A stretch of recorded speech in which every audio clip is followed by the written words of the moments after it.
Sorry عباس بھائی، میں نے پہلے بھی بات کی تھی، لیکن میرا ایک اور سوال تھا یہ جناب علی فلسطین سے ریلیٹڈ، جی کہ اس میں کہ ہم پاکستان کو کیا مسئلہ کہ ہم کیوں نہیں اسرائیل کو ایکسیپٹ چلو ایکسیپٹ نہ کریں، لیکن ہم جو آئے روز وہ اقوام متحدہ میں اس کے خلاف تقریریں کر رہے ہوتے ہیں، عربز کو کوئی مسئلہ نہیں ہے، افریقہ میں جو مسلم کنٹریز ہیں ان کو کوئی مسئلہ نہیں ہے، تو ہم کیوں وہ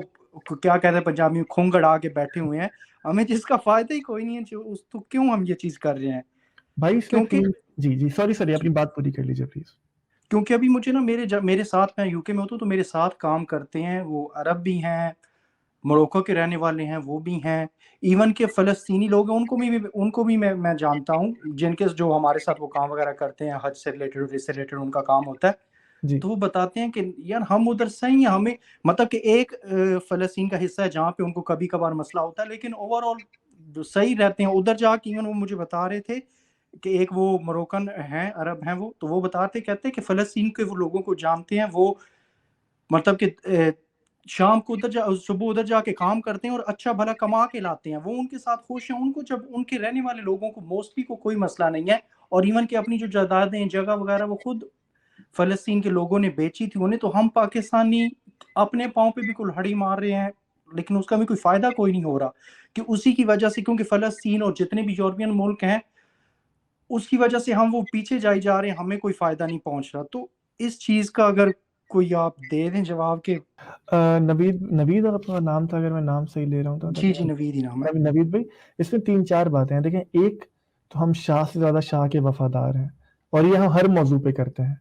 کہ مطلب دوسرے جائے نہ جائے ہم اس کے ایڈوکیٹ زیادہ بنتے ہیں. یہ تو ہو گئی فروعی بات. اس میں 3 بہت بنیادی مسئلے ہیں. ایک کہ جس طرح اسرائیل بنا وہ اس وقت کے عالمی قوانین کی خلاف ورزی تھی، کیونکہ اس وقت تک یہ معاہدہ اور یہ طے ہو چکا تھا کہ اب آپ کسی کی زمین پر اس طرح قبضہ نہیں کر سکتے. پہلی بات تو اس حوالے سے دیکھیں تو جب یہ معاملہ ہوا اور جناح صاحب نے کہا کہ اسرائیل ویسٹ کا باسٹرڈ چائلڈ ہے، تو اس وقت کے حساب سے انہوں نے بالکل صحیح کہا تھا. یہی لاجیکل پوزیشن تھی اور یہی حقیقی پوزیشن تھی، بیکاز جس حیثیت سے اسرائیل بنا وہ اس وقت کے بین الاقوامی قوانین کی خلاف ورزی تھی. پہلی بات بھیا. دوسری بات آپ کو نا اس کو ہمارے ساتھ جوڑ کر دیکھنا پڑے گا کہ جس دن ہم نے اسرائیل کو ایکسیپٹ کر لیا اس دن ہمارے پاس کشمیر کا مقدمہ نہیں رہے گا،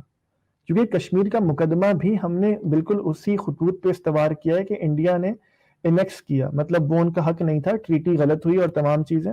تبھی جس طرح پاکستان میں خان صاحب ایک بات کر رہے تھے کہ گلگت بلتستان کو صوبہ بنا دیا جائے، تو وہ غلط کر رہے تھے، اور شکر ہے انہوں نے نہیں کیا کہ جس دن آپ گلگت بلتستان کو صوبہ بنا دیں گے اس دن آپ ایگزیکٹلی وہ کریں گے جو انڈیا نے 370 ہٹا کے کیا، کہ اسے املگمیٹ کر لیا اپنی ریاست کے ساتھ، جو کہ بین الاقوامی قانون کے تحت آپ نہیں کر سکتے. اس کی وجہ یہ ہے کہ اگر آپ یو این کا چارٹر پڑھیں کہ اگر آپ قبضہ کر بھی لیں تو آپ اسے اینیکس نہیں کر سکتے. اینیکس کا مطلب ہے کہ اس کی جیوگرافی میں چینجز کریں، جو رشیا نے بھی کیا وہ کرمینیا کے ساتھ، اگر مجھے نام صحیح یاد ہے، اور انڈیا نے کشمیر کے ساتھ کیا. اگر ہم گلگت بلتستان کو یہ کریں تو ہمارا کشمیر کا پورا مقدمہ ختم ہو جاتا ہے اگر ہم اسرائیل کو سب ایکسیپٹ کر لیں. تیسری بات میرے بھائی کہ آپ کو یہ سمجھنا پڑے گا کہ پاکستان ہمیں اچھا لگے برا لگے، گو کہ میں اس سے اختلاف کرتا ہوں کہ اس بنیاد سے، لیکن ایک اسلامی ریاست کی حیثیت سے بنا، اسلامی تشخص کے ساتھ، اور اسلامی تشخص اس جگہ کھڑا ہے. اوور آل ہمیں اچھا لگے یا برا، لیکن حقیقت یہی ہے کہ جہاں مسلمانوں کے ساتھ ظلم ہوگا وہاں ہم بات کریں گے، تبھی ہم امہ کی بات کرتے ہیں. یہ صحیح یا غلط میں اس کی بات نہیں کر رہا، لیکن میں آپ کو ریشنل بتا رہا ہوں. تو یہ 3-4 وجوہات ہیں کہ جس کی بنیاد پہ اسرائیل کو ایکسیپٹ کرنا ہمارے لیے بڑا مشکل ہے. اور ہم نے اب اگر سوری آپ میں بس کمپلیٹ آخری کر. جملہ کہہ لوں، اگر اب ہم کرنا بھی چاہیں نا تو ہمارے لیے بے تحاشا مشکل ہو جائے گا، کیونکہ ہم نے عوام کو اب یہ اتنا بتایا ہے کہ پولیٹیکلی اب یہ کوئی رسک نہیں لے گا اس کی بات بھی کرنے کی. آپ نے دیکھا 2-3 پی ٹی آئی کے ایم این ایز نے بات کی اور واویلا کھڑا ہو گیا، تو اس لیے پولیٹیکلی بھی یہ رسک بہت بڑا ہے. چلو عباس بھائی میں مانتا ہوں چلو کہ ہمیں مسلمانوں کے لیے بولنا چاہیے، کرنا چاہیے. پہلے ہم اپنے جو ملک میں مسلمان رہنے والے ہیں ان کی حالت تو چیک کریں. پاکستان میں تقریباً پچھلے سال جو وہ بچے ہیں کی وجہ سے تقریباً 5 سال سے کم اور 5 سال سے کم عمر کی ایج کے بچے جو ہیں خوراک کی کمی کی وجہ سے تقریباً ایئرلی